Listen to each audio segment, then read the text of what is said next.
Banyak orang merasa stres dan tertekan karena masalah utang. Gaji yang baru saja masuk dalam hitungan hari bahkan jam langsung habis untuk membayar cicilan. Belum selesai satu utang, muncul lagi tagihan baru. Lalu muncul pertanyaan dalam hati, aku kerja buat hidup atau buat bayar utang? Jika kamu sedang berada dalam kondisi seperti itu, tenang, kamu tidak sendiri. Utang bukanlah hal yang tabu atau memalukan, asalkan kamu tahu cara mengelolanya dengan cerdas. Artikel ini akan membahas secara lengkap bagaimana cara mengelola utang secara bijak, mulai dari pemahaman dasar, evaluasi, hingga strategi keluar dari jeratan utang. 2. Evaluasi utangmu. Catat dan jujur. Langkah awal untuk mengelola utang adalah jujur terhadap kondisi finansial sendiri. Banyak orang merasa tertekan bukan karena jumlah utangnya terlalu besar, tetapi karena mereka tidak tahu seberapa banyak utang yang dimiliki. Langkah-langkah mencatat utang.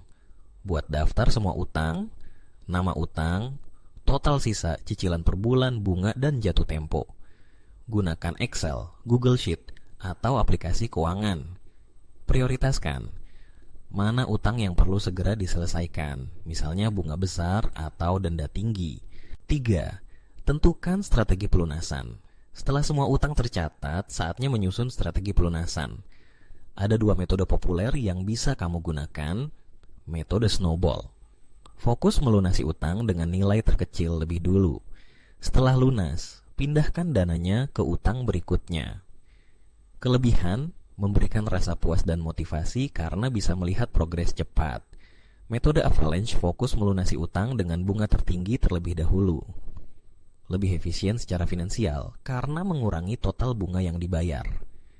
Pilih metode yang paling cocok dengan kondisi mental dan keuangan kamu. Snowball cocok untuk yang butuh dorongan psikologis, sementara avalanche lebih hemat secara total. 4. Hindari gali lubang, tutup lubang. Banyak orang mencoba menyelesaikan utang dengan cara yang justru menambah beban, seperti mengambil pinjaman baru untuk menutup pinjaman lama, menggunakan kartu kredit lain untuk membayar kartu kredit sebelumnya, bayar cicilan minimum agar terasa ringan, padahal bunga makin menumpuk. Ingat, utang bukan diselesaikan dengan utang lain.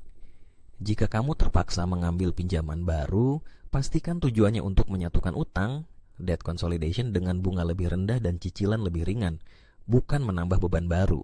5. Negosiasikan ulang cicilan. Jika kamu merasa sudah kesulitan bayar, jangan kabur atau menghilang.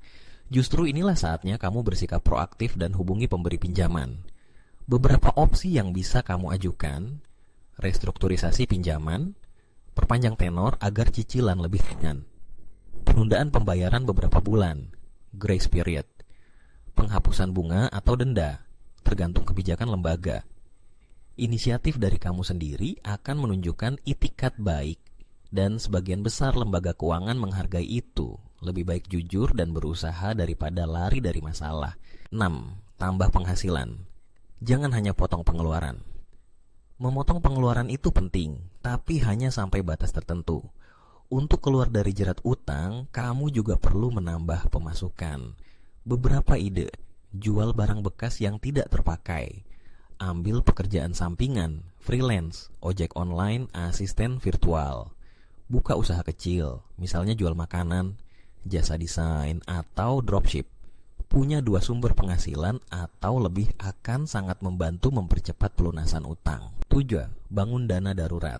Setelah utang lunas, setelah berhasil menyelesaikan sebagian besar utang, jangan langsung tergoda untuk upgrade gaya hidup. Sebaliknya, fokuslah pada membangun dana darurat. Kenapa penting? Karena banyak orang kembali berutang saat terjadi hal tak terduga, sakit, kehilangan kerja, atau kebutuhan keluarga. Dana darurat menjadi penyelamat yang mencegah kamu jatuh ke lubang yang sama. Rekomendasi besaran dana darurat: lajang 3-6 bulan pengeluaran, menikah 11 bulan pengeluaran. Simpan di tempat yang mudah diakses tapi tidak terlalu menggiurkan, seperti rekening tabungan terpisah atau reksadana pasar uang. 8. Ubah pola pikir soal utang. Mengelola utang tidak hanya soal angka, ini juga soal mindset. Jangan lihat utang sebagai beban seumur hidup, Lihat utang sebagai tantangan yang bisa diselesaikan dengan strategi, disiplin, dan keberanian. Makin cepat kamu hadapi kenyataan dan menyusun rencana, makin cepat kamu bisa lepas dari tekanan. Percayalah, bebas dari utang itu mungkin. Studi kasus, strategi nyata dari orang biasa. Untuk memudahkan kamu membayangkan penerapan strategi di dunia nyata, mari kita lihat studi kasus fiktif dari dua individu yang berbeda kondisi finansialnya. Studi kasus pertama, Rina, 27 tahun, karyawan swasta gaji, 5 juta bulan utang, kartu kredit, 4 juta, bunga 25% bulan. Pinjaman online 2 juta, bunga 4% bulan. Pay letter 1 juta, 0% bunga. Strategi Rina menggunakan metode avalanche karena bunga pinjaman online-nya sangat tinggi. Ia mencicil minimum semua utang, lalu mengalokasikan 1 juta per bulan ekstra untuk melunasi pinjol lebih dulu. Setelah pinjol lunas, ia lanjut ke kartu kredit, terakhir pay letter. Rina juga mulai jualan makanan ringan online di akhir pekan, dapat tambahan 500.000-500.000 per bulan. Hasil, dalam waktu 6 bulan, Rina berhasil melunasi semua utangnya. Ia juga mulai menabung 500.000 per bulan sebagai dana darurat. Studi kasus 2, Denny, 35 tahun, kepala keluarga gaji, 8 juta istri tidak bekerja, punya 2 anak, utang. KPR rumah 150 juta sisa, cicilan 1,5 juta. Kredit motor 7 juta sisa, 700.000 bulan. Pinjaman keluarga 5 juta, tanpa bunga. Strategi Denny, fokus tetap bayar KPR karena jangka panjang dan bunga rendah. Menggunakan metode snowball karena ia lebih semangat saat melihat utang kecil cepat lunas. Melunasi pinjaman keluarga dulu, 5 juta, lalu kredit motor. Mulai buka jasa antar jemput anak sekolah menggunakan motor miliknya, tambah penghasilan 1 juta bulan. Hasil, dalam 10 bulan, kredit motor lunas. Keluarga mulai lebih lega dan bisa menyisihkan dana darurat. Kamu bisa, asal mulai hari ini. Utang memang bikin stres, tapi kabar baiknya, kamu bisa kendalikan. Mulai dari evaluasi, susun strategi, tambah penghasilan, hingga ubah pola pikir. Tidak ada solusi instan, tapi ada solusi nyata yang bisa kamu jalani perlahan. Ingat, catat utangmu sekarang juga. Pilih strategi snowball atau avalanche. Konsisten dan jangan menyerah. Bebas dari utang bukan mimpi, tapi perjalanan yang bisa dimulai hari ini. Kamu gak perlu jadi kaya untuk bisa tenang secara finansial.